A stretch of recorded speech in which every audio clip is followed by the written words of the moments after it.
And we don't even know what these things are. Like the autonomous cars that are being developed, you know, people still think about those as cars, but that isn't what they are. They're autonomous self-learning robots. Now, João Bengal asks, after humans become completely dependent on AI, and we either merge or become a zoo, where can we find meaning? Well, there's a lot of hypotheticals in that question. I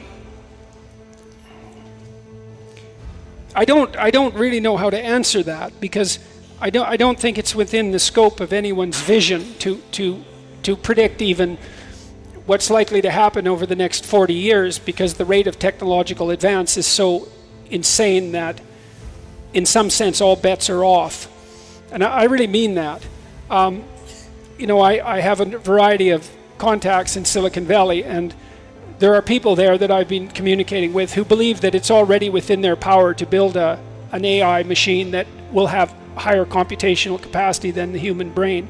That's within 5 years. Now that assumes that they've got the computational capacity of the brain properly calculated, and that's not necessarily the case.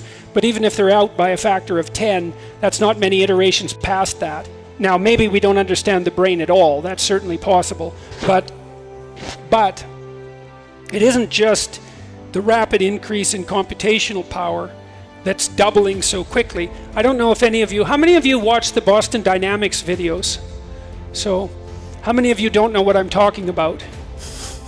Okay, so one of the things I would highly recommend is that you go home and go to YouTube and look up Boston Dynamics, because it's the most advanced robotics company in the world, and it was a DARPA project, so an American defense company, and they were bought by Google 5 years ago, and they had pretty damn impressive robots 5 years ago. They were autonomous, and so they could make their way over rough terrain, including snow, up hills. If they slipped on the ice, they could right themselves. If you pushed them over, they could put themselves back up. And that's not joystick controlled. That was all autonomous. And they ran on gasoline-powered motors and were capable of autonomous action for an hour and a half or so. And I looked at the last iteration, and it's a small robot about this big, and it has a hand that looks like a head, and it's so sophisticated that it can gyrate to music spontaneously, and it can keep its head in the same place while it does it, like a chicken. And so, and it can open doors, and it's quite the remarkable creature. And the rate of advance from the first robot, which was called Big Dog, which is a very terrifying thing to watch, Big Dog, to this is quite staggering, and that's only going to increase insanely, that ability over the next 5 years.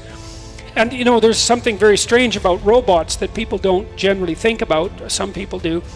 Imagine you have a robot and it can learn a few things through imitation, and we already have robots that can do that, because you can program a robot, industrial robot that's worth about $20,000.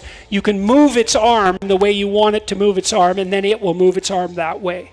So imitation is coming up very rapidly, and the capacity to autonomously learn is already there to some degree.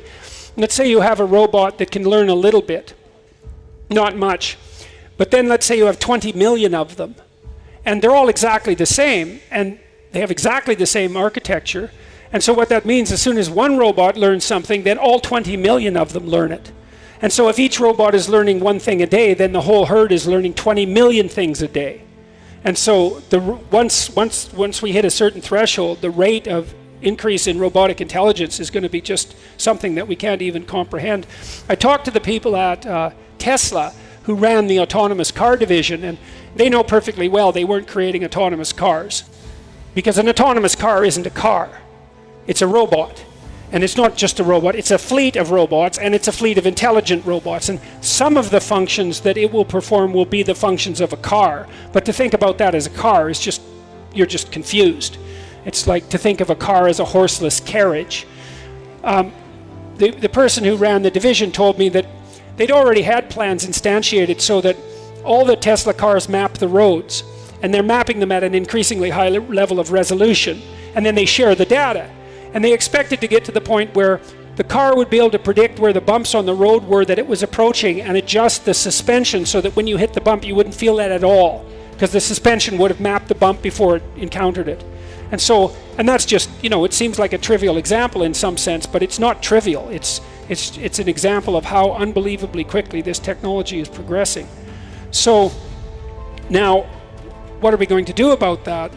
Well, I'm hoping that we're going to be smart enough as individuals and careful enough and ethical enough and fast, so that as we continue to produce increasingly intelligent computers and robots that are going to mimic us, that they mimic something good enough so that it doesn't destroy us. And so a lot of that's going to depend on the ethical integrity of the people who are working on these advanced systems. And it's not like the people who are working on those systems, at least some of them, don't understand that, because they do, and they also understand the tremendous danger that this poses. So what we're going to do when that all emerges, that's anybody's guess, but hopefully we'll be wise enough to manage it with a certain degree of wisdom. We better.